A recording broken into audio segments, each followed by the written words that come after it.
ಸಂಸ್ಥೆ 44 ವರ್ಷ ಸ್ಥಾಪನೆಯಾಗಿ ನಮ್ಮಲ್ಲಿ ಪ್ರತಿ ವರ್ಷ ಜನರಲ್ ಬಾಡಿ ಆಗುವಾಗ ಪ್ರತಿಭಾ ಪುರಸ್ಕಾರ ಕೊಡೋದಕ್ಕೆ ಇನ್ನೊಂದು ದಿವಸ ನಾವು ಜನರಲ್ ಬಾಡಿ ಇಟ್ಕೊಳ್ಳೋಕೆ ಹೋಗೋದಿಲ್ಲ, ಸದಸ್ಯರಿಗೆ ಧಕ್ಕೆ ಆಗುತ್ತೆ ಅಂತ ಹೇಳ್ಬಿಟ್ಟು ಇನ್ನೊಂದು ದಿವಸ ನಾವು ಯಾರು SLCನಲ್ಲಿ PUCನಲ್ಲಿ 80% ಎಬೋ ತಂದಿರ್ತಾರೆ ಅಂಥವ್ರು ಎಲ್ರಿಗೂ ಸುತ ನಾವು ಅವ್ರಿಗೆ ಒಂದು ಗೌರವಿಸ್ಬಿಟ್ಟು ಅವ್ರಿಗೆ ಸದಸ್ಯರ ಮಕ್ಕಳುಗಳಿಗೆ ಒಂದು ಇದು ಮಾಡ್ತೀವಿ, ಅವ್ರಿಗೆಲ್ಲ ತಿಂಡಿ ವ್ಯವಸ್ಥೆ ಮಾಡಿ ಗೌರವಯುತವಾಗಿ ಕಳಿಸ್ಕೊಡ್ತೀವಿ. ತದನಂತರ ನೆಕ್ಸ್ಟ್ ಇವತ್ತು ಜನರಲ್ ಬಾಡಿ ಮೀಟಿಂಗ್ ಇದೆ.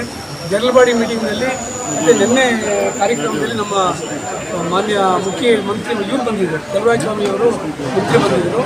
ಅವರು ಸುಧಾ ಕಾರ್ಯಕ್ರಮಕ್ಕೆ ಬಂದು ಅವ್ರಿಗೂ ಒಂದು ಸನ್ಮಾನ ಮಾಡಿ ನಾವು ಕಳಿಸಿದ್ದೀವಿ, ಮತ್ತು ಸದಸ್ಯರು ಮಕ್ಕಳಿಗೂ ಸಹ ಗೌರವಿಸಿ ಕಳಿಸಿದ್ದೀವಿ. ಸೊ ಇಷ್ಟಾಗಿ ಇವತ್ತಿನ ಜನರಲ್ ಬಾಡಿನಲ್ಲಿ ನಾವು ನಾರ್ಮಲಾಗಿ ಏನು ನಮ್ಮ ಸಂಸ್ಥೆ ದಿನಚರಿ ಏನು ನಡೀತಾ ಇದೆಯೋ ಪ್ರತಿ ವರ್ಷ ನಡೀತಾ ಇರೋ ಹಾಗೆ ಜನರಲ್ ಬಾಡಿ ಮಾಡಿದ್ದೀವಿ. ಜನರಲ್ ಬಾಡಿನಲ್ಲಿ ಎಲ್ಲ ಕಾರ್ಯಕ್ರಮ ಹಿರಿಯ ಸದಸ್ಯರಿಗೆ ಸನ್ಮಾನ ಮಾಡಿದ್ದೀವಿ. 20 ಜನಕ್ಕೆ ಹಿರಿಯ ಸದಸ್ಯರಿಗೆ ಸನ್ಮಾನ ಮಾಡಿದ್ದೀವಿ. ಸಂಸ್ಥಾಪಕರಿಗೆ ಒಬ್ಬರಿಗೆ ಸನ್ಮಾನ ಮಾಡಿದ್ದೀವಿ, ಹಿಂಗೇಗೌಡರು ಅಂತ ಹೇಳ್ಬಿಟ್ಟು ಅವರು ಪಾಪಣ್ಣ ಅಂತ ಇಬ್ಬರಿಗೆ ಸನ್ಮಾನ ಮಾಡಿದ್ವಿ ಪ್ರತಿ ಸಂಸ್ಥಾಪಕರಲ್ಲಿ.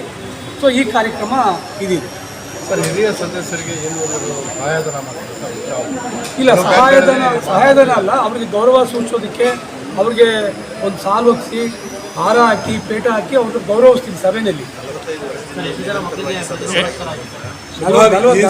ಇಲ್ಲ ಈ ಸರಿ ಸುಮಾರು 85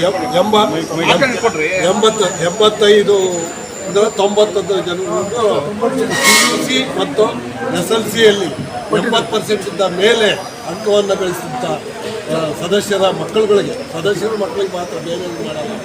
ಸೊ PUC ಇದರಲ್ಲಿ 2 ಸೇರಿ ಒಂದು 88 ಜನಕ್ಕೆ ಈ ಸರಿ ಮಾಡಿದ್ದೀವಿ. ನಿಮ್ಮದು ಎಲ್ಲೆಲ್ಲಿ ಬ್ರಾಂಚ್ಗಳಿದೆ ಸರ್? ನಮ್ಮದು ಸದ್ಯದಲ್ಲಿ ಎಲ್ಲೂ ಇಲ್ಲ. ಈಗಿರ್ತಕ್ಕಂಥದ್ದು ಬೆಂಗಳೂರಿನಲ್ಲಿ ವಿಜಯನಗರ MC ಲೇಔಟ್ನಲ್ಲಿ ಅದೇ ಹೆಡ್ ಆಫೀಸು, ಬೇರೆ ಸ್ವಂತ ಇದಿಲ್ಲ. ಸ್ವಂತ ಕಟ್ಟಡದಲ್ಲಿ ನಾವು ನಮ್ಮ ಸಂಸ್ಥೆಯನ್ನು ಸುಮಾರು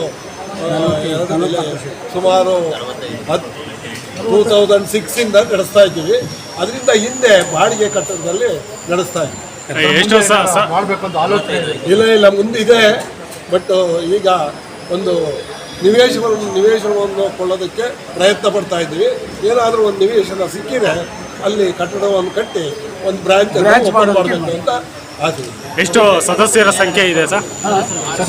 ಸದಸ್ಯರು ಏನಿಲ್ಲ ಸರ್, ಎಲ್ಲ ನಮ್ಮ ಸದಸ್ಯರು ಭಾಳ ಒಳ್ಳೆಯ ಜನ ಸದಸ್ಯರುಗಳು.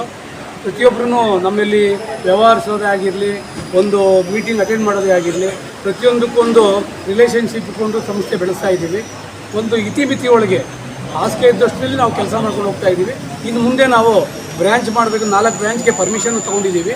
ಸೊ ಜಾಗ ನೋಡಿಕೊಂಡು 4 ಭಾಗ ಮಾಡಿಕೊಂಡು ಈ ಹೆಡ್ ಆಫೀಸಲ್ಲಿ ಇಟ್ಕೊಂಡು 4 ಕಡೆ ಮಾಡಬೇಕು ಅನ್ನೋ ಐಡಿಯಾ ಇದೆ. ಹಣ ಸಂಗ್ರಹ ಆದಂಗೆ ಮುಂದೆ ಆ ಕಾರ್ಯಕ್ರಮ ನಾವು ಮಾಡ್ತೀವಿ. ಸರ್, ಡೆಪಾಸಿಟ್ ಮಾಡಿದವ್ರಿಗೆ FD ಎಷ್ಟು?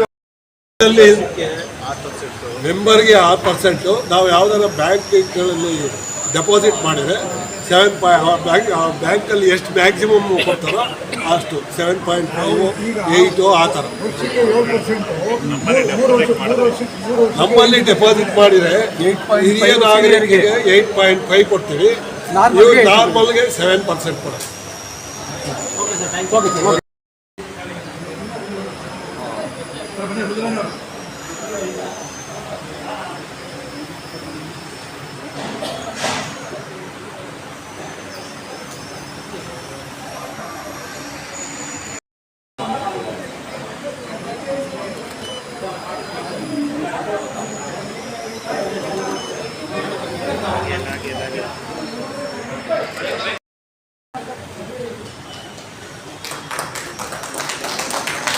ಸರ್ ಮೊಬೈಲ್ ಸರ್ ಹತ್ರ ಬನ್ನಿ.